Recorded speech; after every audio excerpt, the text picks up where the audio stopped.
జనసేనకు వస్తున్న ఆదరణ చూడలేక ఇతర పార్టీలు లేనిపోని దుష్ప్రచారం చేస్తున్నాయన్నారు కాపు జాయింట్ యాక్షన్ కమిటీ అధ్యక్షులు దాసరి రాము. గుంటూరు జిల్లా రేపల్లి నియోజకవర్గంలో ప్రెస్ కాన్ఫరెన్స్ నిర్వహించిన రాము టీడీపీతో జనసేనకు ఎలాంటి లోపాయికారి ఒప్పందం లేదన్నారు. ఓటర్లను తప్పుదో పట్టించేందుకు ఇలా దుష్ప్రచారం చేస్తున్నారని రాము ఆగ్రహం వ్యక్తం చేశారు. వ్యక్తిగత జీవితాన్ని వదులుకొని సమాజం కోసం పనిచేస్తున్నాయి బయటకు వచ్చిన పవన్ కళ్యాణ్ గారికి మద్దతుగా ఎస్సీ ఎస్టీ బీసీలు మైనారిటీలు కాపుల యొక్క సంఘీభావం కోసం రాష్ట్ర వ్యాప్తంగా పర్యటిస్తున్నాం. మన గుంటూరు జిల్లాలో పర్యటనలో భాగంగా ఈరోజు రేపల్లె వచ్చాం. సంఘీలు బీసీఎస్సీ పెద్ద కూడా కలిసాం.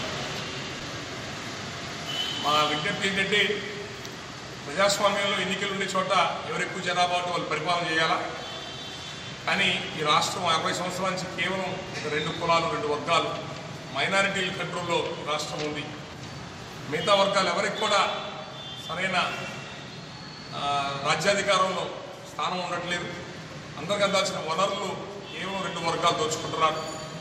రాష్ట్రం అవినీతిమయమైపోయింది, అప్పులు పాలైంది. 60 సంవత్సరాల్లో చేసిన అప్పు 60,000 కోట్లు అయితే 5 ఏళ్లలో జరిగిన అప్పు 2,10,000 కోట్లు. చంద్రబాబు నాయుడు గారి అనుభవం అప్పులు చేయడానికి పనికి వచ్చింది. జగన్మోహన్ రెడ్డి గారు తండ్రి గారి అధికారాన్ని అడ్డం పెట్టుకొని మరి 60-70,000 కోట్ల రూపాయల స్కాముల్లో ఉంటే ఈ రోజుకి కోర్టు బోర్డు ఎక్కుతున్నారు. ప్రతి వారం వాయిదాలకు వెళ్ళి వస్తున్నారు. ఆయన మన నామినేషన్ పత్రాలు సమర్పిస్తే సగం పేజీల పైన కేసులు మెన్షన్ చేయాల్సిన పరిస్థితి వచ్చింది. అంటే ఒకటి నువ్వు 50,000 కోట్లు తిన్నావంటే నువ్వు 1,00,000 కోట్లు తిన్నావని చెప్పని రాష్ట్రాన్ని ఒక విధంగా భ్రష్టు పట్టిస్తున్నారు అందరూ కలిసి. మరి ఇలాంటి సమయంలో పవన్ కళ్యాణ్ గారు మంచి ఆశయాలు కలిగిన మనిషి, నిస్వార్థంగా అట్టడుగు పేదవర్గాల రాజ్యాధికారం కోసం సమసమాజం కోసం ఆయన మనల్ని పేదవర్గాలు నమ్ముకొని వచ్చారు. మన అభివృద్ధి కోసం వచ్చాడు. కాబట్టి మనందరం కూడా ఆయనకు అండగా ఉండాలా.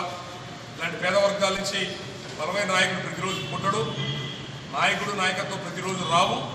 వచ్చినప్పుడు కాపాడుకోలేకపోతే మళ్ళీ 20-30 సంవత్సరాలు మళ్ళీ బానిసత్వంలోకి వెళ్ళిపోయే పరిస్థితులు వస్తాయి.